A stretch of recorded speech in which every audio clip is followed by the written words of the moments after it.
안녕하세요. 혹시 열 손가락 깨물어 안 아픈 손가락 없다는 말 들어보셨나요? 보통 자식들 사랑을 말할 때 그런 말을 하죠. 그런데 저희 시모는 그렇지 않았어요. 아무리 물고 뜯어도 안 아픈 손가락이 딱 하나 있었어요. 바로 우리 막내 도련님요. 남편과 나이 차가 있는 막내 도련님은 시모의 사랑을 듬뿍 받아 아주 생각 없는 아나무인의 갯사가지 같은 사람으로 자랐어요. 그리고 본인이랑 똑 닮은 여자랑 결혼했죠. 그게 바로 제 동서예요. 그리고 이 세 사람이 저의 사연글의 주인공이 되는 건 당연한 일이기도 하죠. 저와 남편은 이 세 사람에게 무척 많이 시달렸거든요. 제 남편은 속이 깊은 사람이었어요. 연애 초반에는 참 지루하고 무슨 생각을 하는지 모르는 남자다 싶었는데 점점 사람을 알고 나니 속이 깊고 진중한 사람이더군요. 그리고 절대 경거망동하는 사람도 아니었고요. 남편과 결혼을 결심한 건 시부의 영향도 있었어요. 처음 시부모님이 될 분들과 마주했을 때 시부가 제게 엄청 잘해줬어요. 상냥하고 친절한 성품에 넉넉한 인심까지. 정말 남편도 남편이었지만 시부의 모습에 이 집에 시집가면 크게 고생할 일은 없겠다고 생각했죠. 그렇지만 세상의 모든 게 제 뜻대로만 되는 건 아니더라고요. 시부가 괜찮은 만큼 시모가 굉장히 까다로운 사람이었어요. 시부가 왜 시모와 결혼을 했는지 의아할 정도로 두 분은 정반대의 사람이었어요. 옛날 일이니 중매나 선보고 결혼했을 수도 있겠지만 아무리 봐도 시모는 성격이 급하고 사람을 험하게 다루는 면이 있었거든요. 게다가 아까도 이야기했듯이 막내 도련님에게 유독 약해서 매번 그 도련님에게만 돈을 퍼다 주는 거예요. 차라리 남편과 도련님이 친형제가 아니었다면 이해가 갈 만큼 맞이인 남편과 막내 도련님의 처우는 명백하게 달랐어요. 그렇다고 막내 도련님이 애교 있는 성품이라는 건 아니었어요. 그랬다면 귀엽기라도 했겠지만 이건 뭐 소 황제처럼 오냐오냐 사랑받고 자란 티가 너무 심하게 나는 싸가지 없는 놈이었거든요. 그리고 남편과 막내 도련님의 차별만큼 막내 도련님이 결혼하여 생긴 제 동서와 제 사이에도 그 차별이 그대로 적용됐죠. 막내 도련님은 자기랑 비슷한 사람이랑 결혼을 했더라고요. 그걸 처음으로 알게 된 건 두 사람의 결혼식 때였어요. 시모는 저와 남편 결혼식에는 아무런 선물도 해주지 않았어요. 그런데 막내 도련님과 동서의 결혼식에는 선물을 아주 크게 해주셨더라고요. 두 사람이 살 집도 지원해주고 동서에게 10돈이나 되는 금부치도 선물로 주셨죠. 그때는 정말 서운한 마음이 들었어요. 저와 남편이 결혼했을 때는 너희가 알아서 마련하라는 이야기를 들었거든요. 선물을 바라는 것도 아니고 당시에는 그게 당연한 일이라는 생각을 했는데 막내 도련님의 결혼식을 보면서 뭔가 억울한 기분이 드는 건 어쩔 수 없는 일이었죠. 비교가 되니까요. 금부치에 대한 욕심보다는 그게 시부모의 애정과 관심이라는 생각이 드니까 더 비교되어서 우울했던 것 같아요. 그렇지만 형님 된 제가 동서에게 그런 마음을 가지면 안 될 것 같아 열심히 제 마음을 추스렀지만 생각보다 그게 쉽지 않더라고요.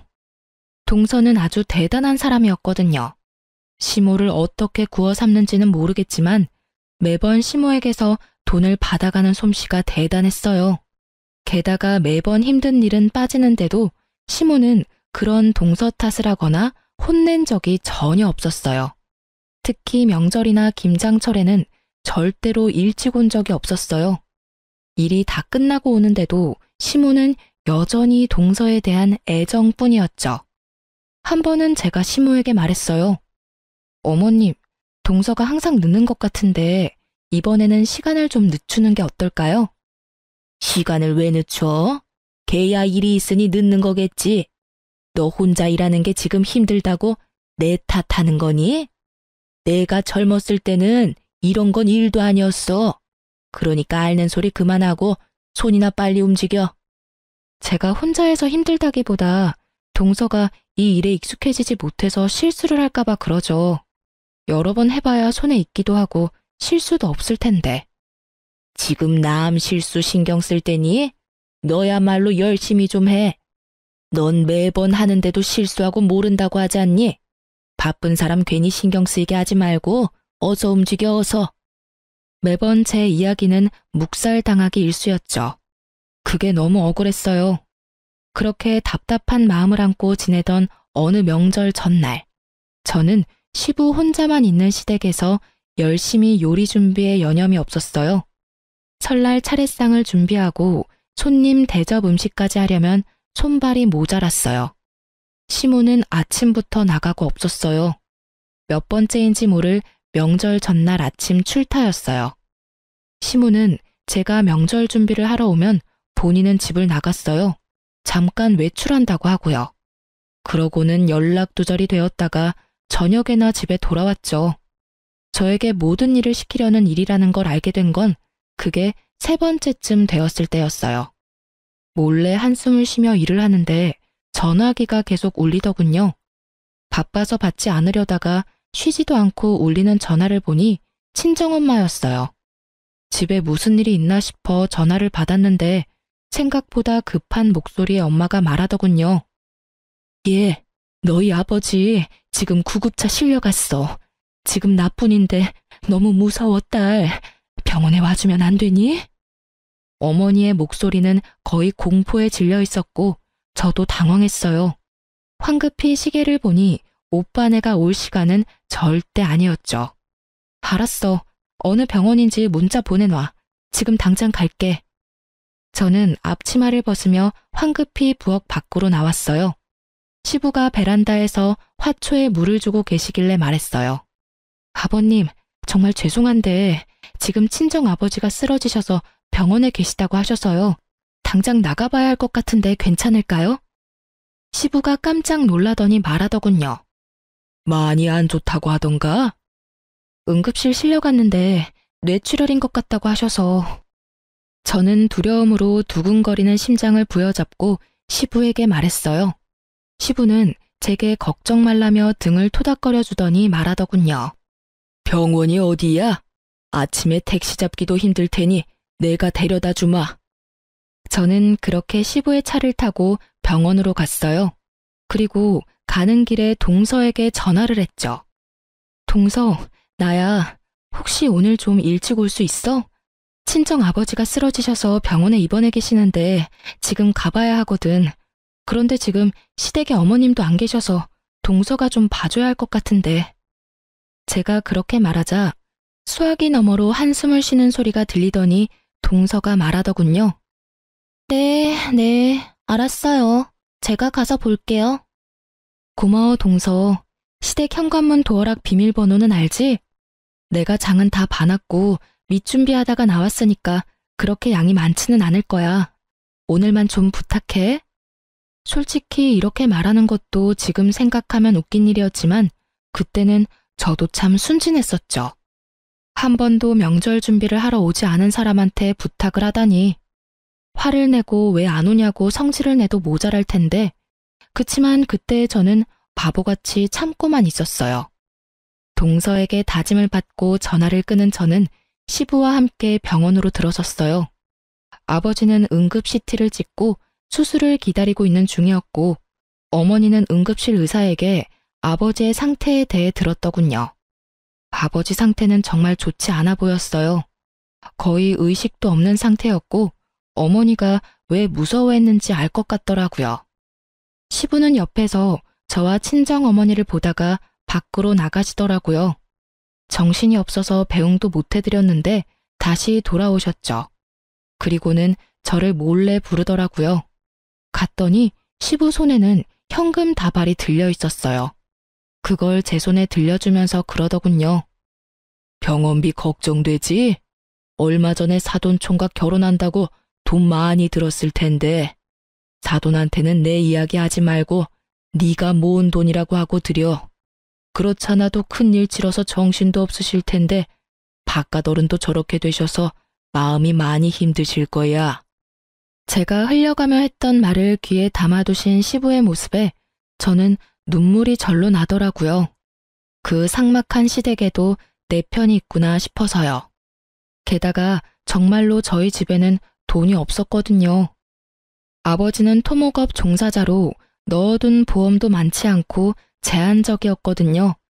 저는 시부에게 연신 감사하다는 말을 했고, 시부는 오래 있는 것도 부담스러울 수 있으니 집에 가 있겠다고 하시고는 가셨어요.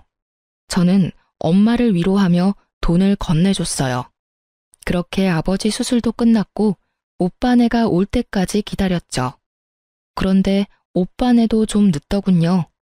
저녁 시간대쯤 되자 시모에게서 전화가 왔어요. 예, 넌 도대체 어디 가서 여지껏 안 들어와? 게다가 부엌에 이것들은 다 뭐야? 너 준비도 안 해놓고 놀고 있으면 어떡해? 혹시 동서는 안 왔나요? 저 친정아버지가 쓰러져서 병원에 와 있다고 동서한테도 미리 연락해서 부탁한다고 말해놨는데. 네 동서야 왔지. 그런데 네 동서는 그런 소리 들은 적 없다고 하는데 무슨 소리야? 항상 하던 대로 네가 명절 준비 다 해놨을 거라고 생각하고 지금 집에 왔는데 애들 대접해 줄 것도 없고 이게 무슨 꼴이야 대체? 저는 너무 억울했어요. 분명히 동서에게 말했는데 동서가 거짓말을 하니 말이죠. 그렇게 실랑이를 하는데 오빠네가 왔길래 저도 황급히 시댁으로 돌아왔어요. 시댁에 들어가니 시모가 한껏 화난 얼굴로 절 기다리고 있더군요. 너 요즘 막 나가는 거 아니니? 네가 맏며느리인데 이런 식으로 굴면 밑에 애가 뭘 보고 배워? 어머님, 제가 말했다시피 저 병원에서 이제 오는 길이에요. 친정 아버지 쓰러지셔서 병원 갔다 왔다고요. 그리고 동서한테도 제가 아침에 미리 말했고요. 전화를 받긴 했는데 변명치고는 좀 허접하잖아요. 형님이 힘드셔서 일을 쉬고 싶으셨던 건 이해하는데 아버지가 아프다니 어떻게 명절에 일하기 싫다고 아버지를 팔아먹어요? 그래서 내 말이 거짓말 같아서 안 왔다고? 동서는 내가 하는 말이 다 거짓말로 들리나 봐. 내가 하는 말이 가짱게 들리지? 이 정도쯤 되니 저도 참을 수 없었어요. 열받아서 말도 험하게 나올 수밖에 없었죠. 집안에는 시부도 남편도 막내 도련님도 없었고 여자 셋뿐이었고 그 중에 2명은 아주 찰떡같이 붙어 있었으니까요. 어디서 애 기를 죽여? 잘못은 네가 했는데 왜 막내를 혼내? 그리고 네 아버지가 아프면 우리 집 차례상 말아먹어도 되니? 정신 차려. 너 이 집 시집 와서 친정에 신경 쓰는 거 아니다. 아무리 일하기 싫고 친정에 가고 싶어도 이런 식으로 다 내팽겨치는 건 아니지. 내팽겨친 거 아니라고요. 아버지 아프셔서 갔다는데 왜 제 말을 못 믿으세요? 믿을 수가 있어야 믿지. 그래, 여태까지 일 혼자서 하려니 힘들디? 아예 차라리 영원히 우리 집에서 일 못하게 만들어줘? 시모의 말에 상처만 받아가던 그때 현관문이 열리고 시부가 들어왔어요. 뭐 하는 짓들이야? 당신은 빠져 있어요. 첫째 며느리가 명절에 일하기 싫다고 도망갔는데 당신은 어디 있다 지금 들어와요? 내가 밖에서 듣다 기가 차서 들어왔어. 2 사람 왜 그렇게 첫째 며느리를 못 잡아먹어서 안달이야? 친정아버지 아파서 병원 갔다 왔다는데 그거 하나 이해 못 해주는 게 어른이야? 둘이서 사람 하나를 이렇게 내몰아. 그거 다 거짓말이죠. 당신은 순진에 빠져서는. 내가 봤어. 내가 보고 왔다고. 안사돈 전화 왔을 때 내가 며느리 병원까지 데려다 줬어. 뇌출혈로 수술하셔야 된다는 의사 말까지 다 듣고 왔다고. 네? 시모가 당황한 표정으로 시부와 저를 번갈아 보더군요. 그러더니 당황한 얼굴로 그러더군요. 넌 그러면 처음부터 그렇다고 이야기하지 그랬어. 왜 말도 안 하고 우리를 나쁜 년으로 만들어? 제가 말씀드렸는데 믿지도 않으신 건 어머님이랑 동서잖아요. 왜 제 말이 거짓말처럼 들렸는데요? 제가 매번 혼자 일하다가 명절 전날 뜬금없이 아버지가 아프다고 하니까 거짓말이라고 생각하신 거예요? 그러니까 좀 더 신빙성 있게 말을 했으면. 봐봐. 첫째한테만 일 시키고 막내 며느리를 그렇게 끼고 도니까 이런 일이 벌어지는 거 아니야. 누구는 일하고 누구는 매번 늦고. 막내 며느리, 너는 도대체 매번 뭘 하느라 늦게 와? 일찍 와서 네 형님 도와줄 생각도 안 하고. 시모에 이어 동서까지 까내리며 혼내는 시부 앞에서 두 사람은 아무 말도 못하고 눈깔만 내리깔고 있더군요. 덕분에 저는 속이 시원했고요. 앞으로 명절에 요리하는 거 둘째 며느리 오기 전까지는 아무도 손대지 마라. 요리는 다 같이 모여서 하는 거야. 알아들었어? 시부의 그 말 덕분에 동서는 꼬박꼬박 일찍 오게 됐어요. 하지만 여전히 요령 피우며 일을 적게 하는 동서였어요. 그래도 아예 없을 때랑은 다르니 저도 시모 몰래 동서에게 일 많이 시켰어요. 일 안 하려고 하면 시부를 부르는 신용을 하면서요. 시부가 어려웠는지 아니면 혼나서 껄끄러웠는지 동서는 그런 제 모습에 적당히 일을 했어요. 다행이라고 생각했어요. 그래도 이 시댁에 제 생각해주는 사람이 있다는 게 마음이 든든했거든요. 남편도 시부의 행동에 고마워했어요. 매번 제가 시모와 동서와 사이가 좋지 않아서 그 사이에서 남편이 고생을 많이 했거든요. 시부 덕분에 정리가 되어버리니 남편이 나설 일도 없게 된 거죠. 솔직히 남편도 시모를 어려워했어요. 친자식인데도 남편에게 건 기대가 많았던 만큼 자기가 원하는 대로 하지 않은 큰아들에게 실망도 많았던지라 항상 남편을 탐탁치 않게 대했거든요. 그렇게 한동안 평화가 이어지나 싶었는데 사고는 여차하는 순간에 발생하더군요. 시부가 교통사고를 당했다는 연락을 받은 거죠. 생각보다 너무 안 좋은 상황이었고 병원에서도 장기간 입원을 해야 할지도 모른다고 할 정도였어요.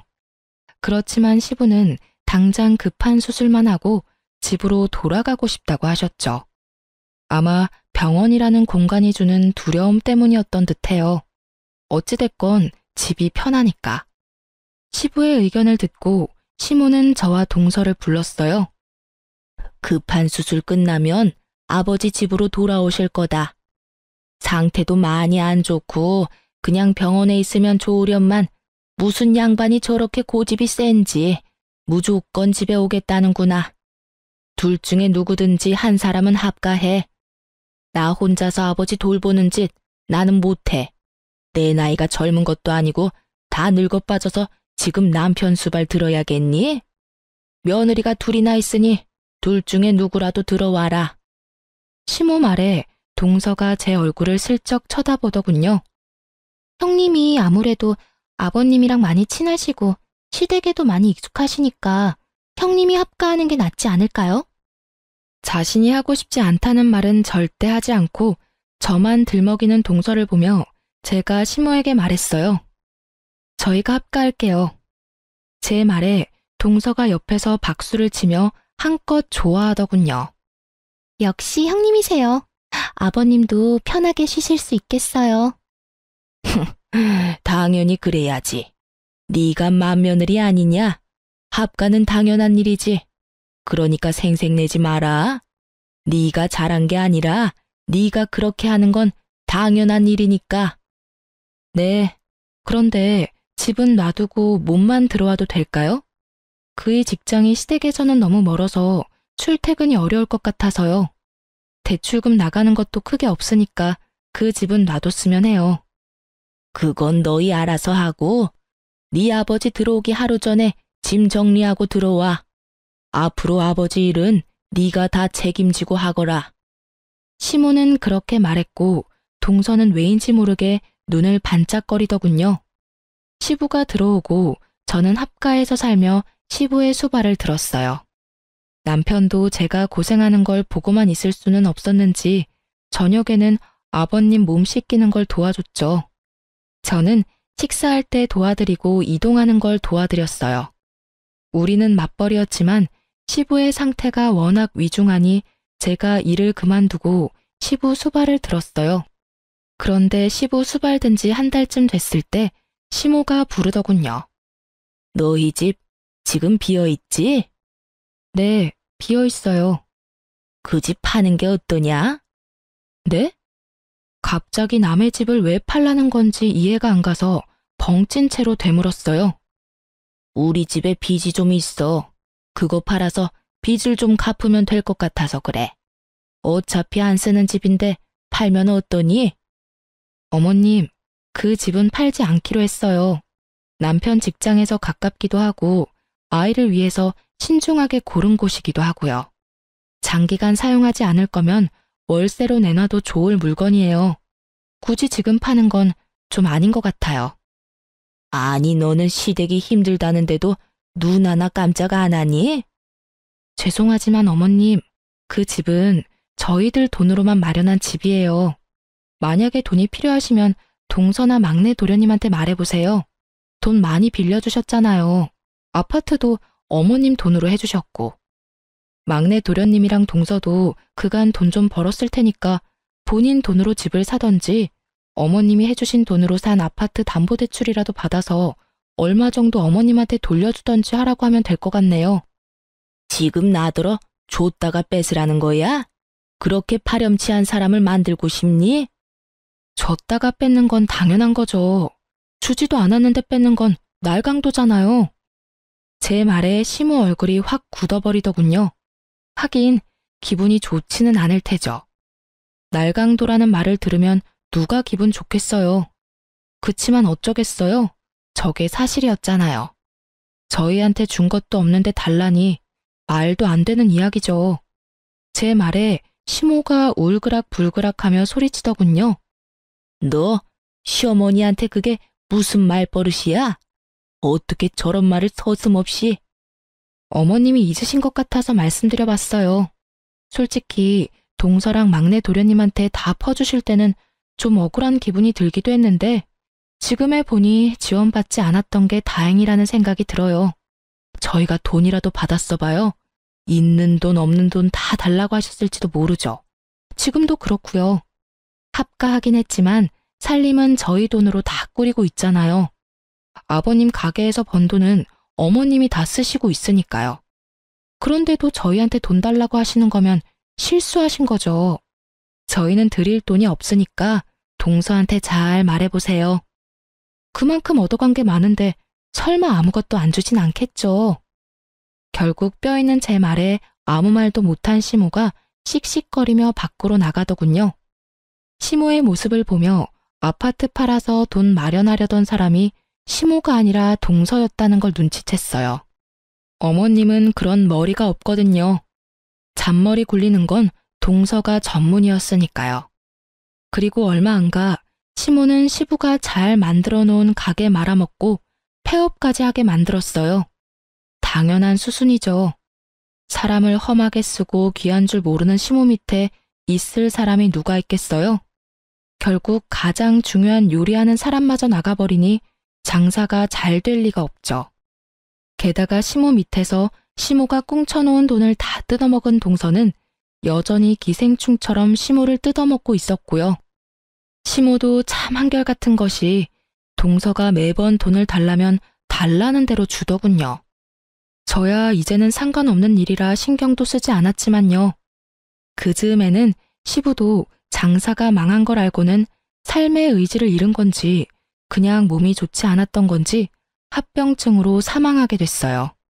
저는 그때까지도 시부의 수발을 지극정성으로 들었어요. 제가 힘들 때 도와준 사람에게 이 정도 도움을 드리는 건 아무것도 아니라고 생각했고 그게 인간의 도리라고 생각했으니까요. 그리고 장례를 다 치르고 시댁에 돌아와서 시댁 식구들이 있는 곳에서 말했어요.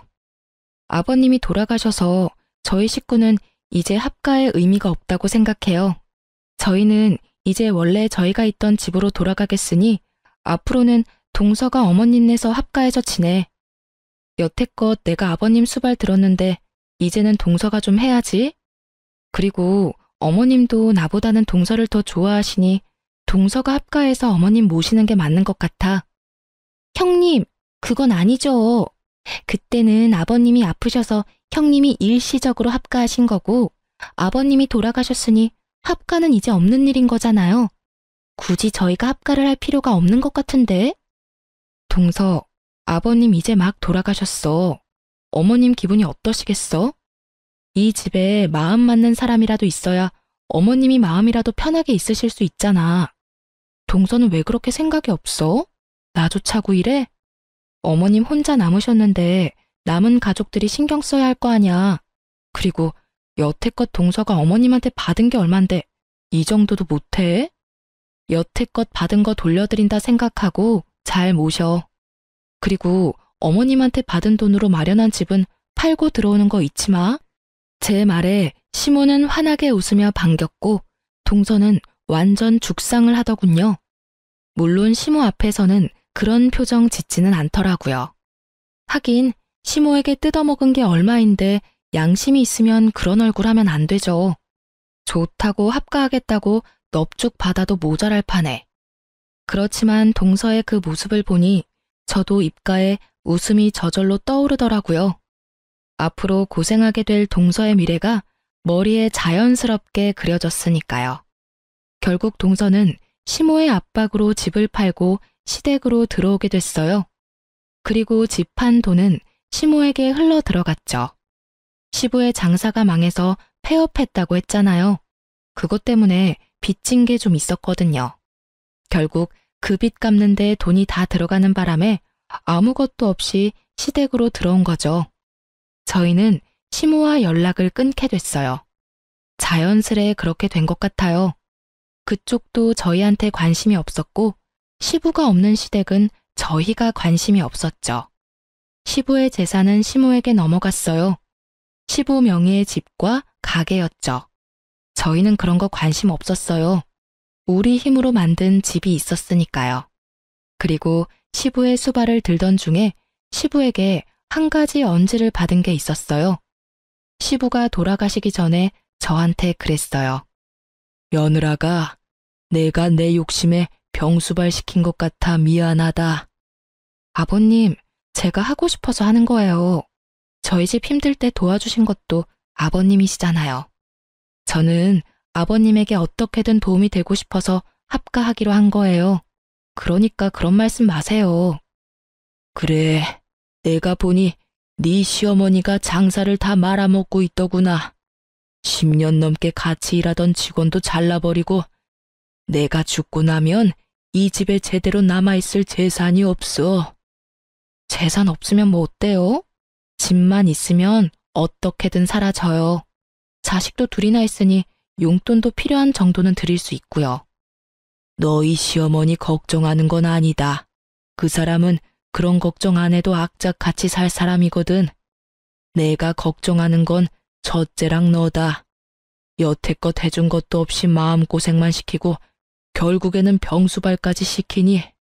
그러니까 내가 몰래 넣던 생명보험 며느리 네 이름으로 바꿔놓을 테니까 그거 수령해서 손주 키워가며 잘 살아라. 막내는 이미 많이 가져갔어. 없어도 잘 살겠지. 시부에게 유언처럼 그 말을 들을 때 어찌나 마음이 아팠는지 몰라요. 그래서 저는 시부의 사망보험금을 여전히 손도 못 대고 있었어요. 수령은 했지만 쓰기가 미안하고 아까운 기분이 들어서요. 시모와 동서는 모르는 돈을 받았으니 시모가 시부 유산을 나눠주던 안 나눠주던 상관하지 않았어요. 그렇지만 시댁에서는 난리가 났더라고요. 시부의 재산이 얼마 안 된다는 걸 알게 된 동서가 본성을 드러내기 시작했거든요. 시모 곁에 붙어서 입안에 혀처럼 굴며 단물 쓴물 다 빼먹던 동서가 이제는 시모가 아무것도 없다는 걸 알고 홀대하기 시작한 거예요. 저와 연락 한 번 없던 시모가 처음에 전화 왔을 때 두 사람이 어지간히도 틀어졌구나 짐작할 수 있었어요. 예, 내 말 좀 들어보렴. 내가 얼마 전에 수영교실을 가기로 했거든. 그런데 준비물이 생각보다 많더라고. 게다가 나이도 늙은 사람이 싼 거 걸치고 가면 사람들이 얼마나 욕하겠니? 그래서 수영복이랑 수영장에 갈 준비물 산다고 돈 좀 달랬더니 세상에 문화센터에 네 동서가 전화해서 취소해버린 거 있지? 뭐 저런 애가 다 있는지 모르겠어. 게다가 아침 저녁으로 식사도 안 하고 음식도 맛없고 청소도 안 해서 뭐라 했더니 어머님이 집에서 쉬고 계시니까 어머님이 좀 하세요. 라고 하더라니까. 이 정도면 사람이 바뀐 거 아니니? 어떻게 나를 감쪽같이 속일 수가 있어? 동서가 좀 너무하네요. 어머님이 동서한테 얼마나 잘해주셨는데. 가방도 사주고 집안일도 안 할 수 있도록 빼주고 집도 사줬는데 말이죠. 혹시 돈 빌려주실 때 차용증 받은 건 없으시죠? 그거라도 있으면 어떻게든 되지 않을까 싶은데. 그래도 가족끼리 그런 걸로 이야기하는 것도 좀 그렇긴 하죠. 제 말을 듣던 시모가 갑자기 조용히 뭔가 생각하는 것 같더니 급하게 전화를 끊더군요. 그래도 급하다고 저한테 네가 대신 자기를 돌보라는 말은 안 하더군요. 하긴 한번 해보니 저와 시모가 얼마나 맞지 않는지 알게 됐으니까요. 그리고 그 뒤에 남편을 통해서 알게 됐어요. 시댁에서 시모와 동서가 돈 때문에 난리 났었다고 하더라고요. 돈 없다고 시모 홀대하던 동서가 결국 시모가 들이민 차용증에 먼저 나가 떨어진 거죠. 동서는 시모가 차용증을 가지고 있다는 걸 몰랐더라고요. 모를 수밖에요. 어머님이 아들을 통해서 받아두셨더라고요. 아버님이 악착같이 살 거라는 말이 빈말은 아니었던 거죠. 동서가 시모에게 원룸 하나 얻어줄 테니 따로 살자는 말을 했을 때 시모가 차용증을 들이밀면서 그 돈 다 갚으면 나가준다고 했다더군요. 처음 보는 차용증과 자기를 부양하라며 악쓰는 시모 모습에 동서도 진절머리가 난 모양이더라고요. 그렇지만 이 상황도 웃기긴 마찬가지잖아요. 엄연히 동서가 살고 있는 집은 시모 소유이고 얹혀 사는 사람은 동서네인데도 마치 자기가 주인인 척 진짜 주인을 쫓아내려고 하다니 동서도 여간 내기는 아닌 거죠. 게다가 두 사람의 다툼에서 동서도 지지는 않더군요. 시모가 차용증으로 협박 아닌 협박을 하자 동서도 시모 협박에서 벗어나고 싶었던 모양이에요. 그래서 하면 안 될 방법을 생각해낸 거였죠. 시모가 가진 집을 팔아버리려 했다더군요. 당연히 그렇게 되지는 못했고요. 그리고 그걸 알게 된 시모는 시모가 가진 집을 담보로 대출을 한껏 받았더라고요. 동서가 나쁜 짓을 꾸며도 절대 손해는 보지 않으려고요. 참 대단한 고부간이죠. 어쩜 이렇게 하는 짓들이 똑같은지. 결국 마지막은 시모의 가출이었죠. 시모가 동서에게 져서 나온 게 아니라 시모가 동서에게 준 것을 모두 빼돌려서 나온 거더라고요. 그렇게 가출해서 방문한 곳이 저희 집이었어요. 시모가 처음에 찾아왔을 때 저와 남편은 절대로 시모를 받지 말자고 미리 이야기를 나눈 상태였어요. 남편도 남편대로 시모에게 실망한 것이 컸고 저는 저대로 시모에게 당한 세월 때문에 용서가 되지 않았죠. 시모는 대뜸 오자마자 그러더군요. 예, 너희 집이 많이 좁네. 나까지 같이 살려면 좀 더 큰 집으로 이사 가야겠다. 너희 그 정도는 되지? 이 집도 대출 없이 샀잖니? 어머니, 저희는 다른 데로 이사 갈 생각 없어요. 그리고 어머니는 지금 집이 있으시잖아요. 막내가 모시고 있는데 여기는 왜 오신 거예요? 남편 말에는 가시가 있었어요. 그 말에 시모가 쌍심지를 켜고는 눈을 부라리며 남편에게 소리치더군요. 넌 내 아들이야. 내가 내 아들 집에 오는 게 무슨 잘못이니? 그러면 넌 이 엄마를 모시기 싫다는 거야? 네, 저는 이미 어머니가 제 처하고 저를 동생네와 차별할 때부터 그렇게 생각하고 있었어요. 그래서 분가할 때 동생을 어머니한테 붙여줬잖아요. 그때 좋아하셨던 것도 어머니셨죠? 이제 저희는 더 이상 다른 볼일 없다고 생각하는데요. 볼 일이 왜 없어? 엄마가 부르면 와야 하는 게 자식된 도리지. 네가 싫다고 해서 네가 나를 부양해야 할 의무에서 자유로워지는 거 아니야. 너희들은 나를 부양해야 할 의무가 있다고. 어머니, 저희는 이미 아버지 병수발까지 들어가며 부양했어요. 나머지는 동생이 할 일이죠. 그리고 솔직하게 말해볼까요? 아버지가 남긴 유산, 저희 몫은 아무것도 없었잖아요. 어머님이 쥐고 안 놓아주셨으니까요. 그래서 저희도 어머니하고 할 말 없어요. 남편은 시모에게 냉정하게 말했어요. 말투가 냉정했을 뿐 하는 말은 모두 사실이었죠. 그렇지만 시모는 그게 마음에 들지 않았던 모양이더라고요. 그래서 너희가 받은 거 없다고 지금 나한테 이러는 거니? 네, 그러니까 저희한테 부양하라 마라 말하지 마세요. 그게 그렇게 마음에 걸렸으면 말을 하지 그랬어. 내가 지금이라도 한몫 떼주마. 원하는 금액이 얼마야? 내가 그냥 나온 줄 아니? 나도 돈 가지고 나왔어. 정말 자식이라고 둘 있는 것들이 돈만 밝혀서는. 저희는 돈 필요 없어요. 아버지가 남겨준 보험금 있으니까요. 그거 가지고 쓰면 되니까 어머니까지 저희한테 돈 쓸 생각하지 마시고 그걸로 막내네나 잘 구슬려 보세요. 남편이 그렇게 말하고는 열이 받는지 자리를 떴어요. 시모는 남편 뒤를 쫓으며 황급히 물었죠. 야, 보험금? 무슨 보험금인데? 나는 그런 거 못 들었어. 너희 나 속이고 돈 가져갔어? 시모가 난리 치길래 저도 결국 시모에게 말했어요. 아버님이 돌아가시기 전에 제 앞으로 수령인 바꿔주셨어요. 그래서 어머님이 몰랐을 수도 있어요. 그 돈에 대한 권리는 저한테 있어요. 그래서 어머님이 저희한테 아버지 재산 나눠주지 않아도 별말 안 했고요. 그런 게 어딨어?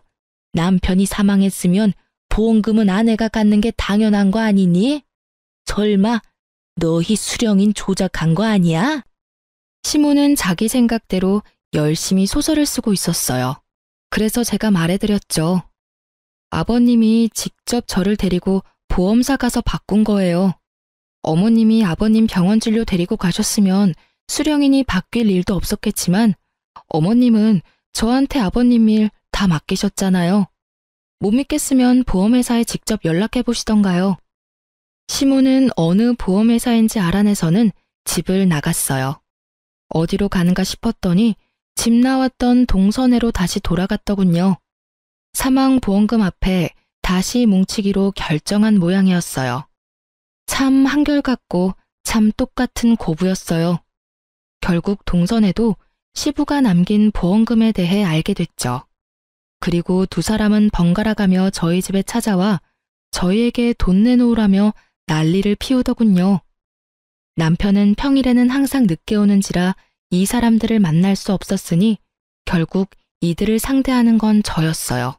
그리고 저는 더 이상 참지 않았어요. 돈 내놔. 네가 뭔데 우리 남편 보험금을 가져가? 그 보험금 내 거라고. 그래요. 형님이 무슨 수로 아버님 깨어내서 보험 수령인 바꿨는지는 모르겠지만 저희는 그거 용납 못한다고요. 용납을 못하면 뭐 어쩔 건데? 수령인을 전화로 바꾼 것도 아니고 아버님이 직접 가서 본인 의지로 말해서 바꾼 거야. 그건 보험회사에서도 확인 가능한 건데 혹시 전화 안 해본 거야? 아, 몰라요. 암튼 왜 아버님 보험금을 형님이 다 가져가냐고요. 아버님 남은 재산을 다 가져간 건 어머님이랑 동서지.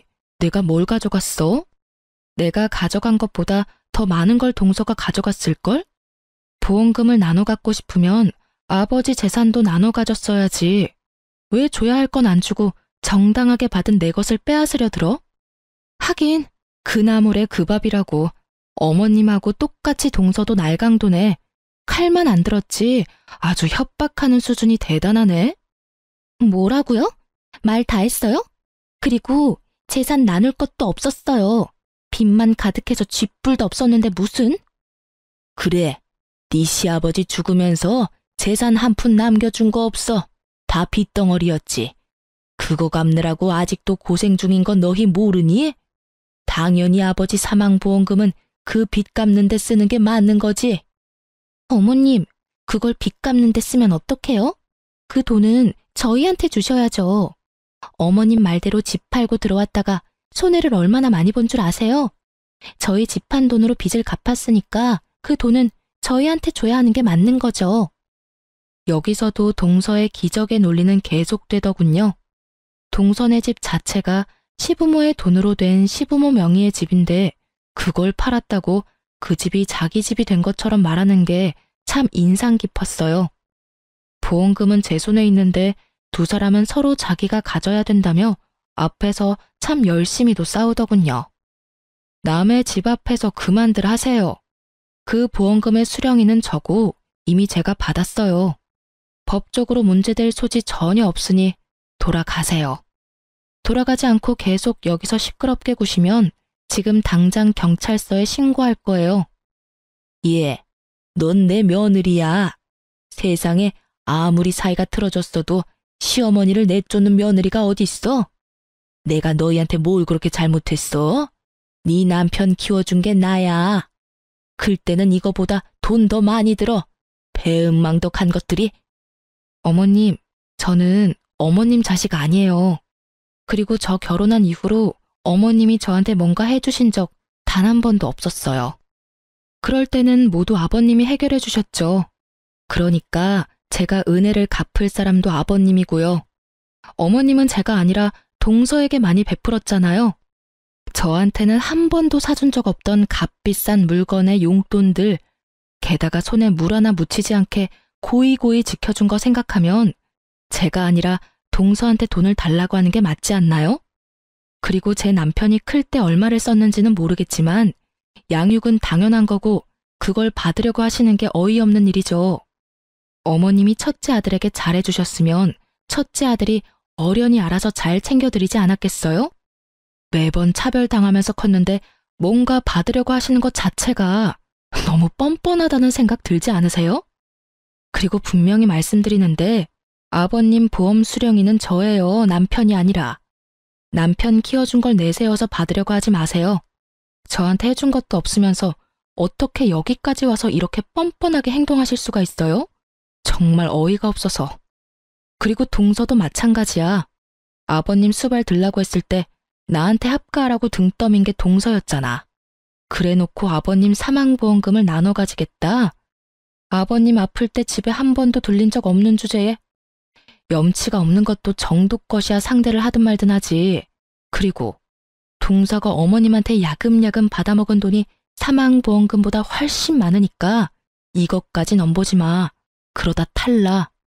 그렇게 저는 두 사람을 억지로 돌려보냈어요. 둘이 딱 붙어서 저를 따돌리고 좋은 거 나눠 잡수신 분들이 이제 와서 저더러 돈 달라며 달려들어봤자 늦은 거죠. 모르는 사람이 봤으면 제가 돈이라도 빌려온 거라고 착각할 정도였다니까요. 이 일에 대해 알게 된 남편은 막내 도련님에게 크게 화를 냈고 결국 시모와 동서는 더 이상 저희 집에 찾아오지 않았어요. 시모와 동서가 어떻게 되었는지 나중에 듣고는 한참을 몰래 웃어야 했어요.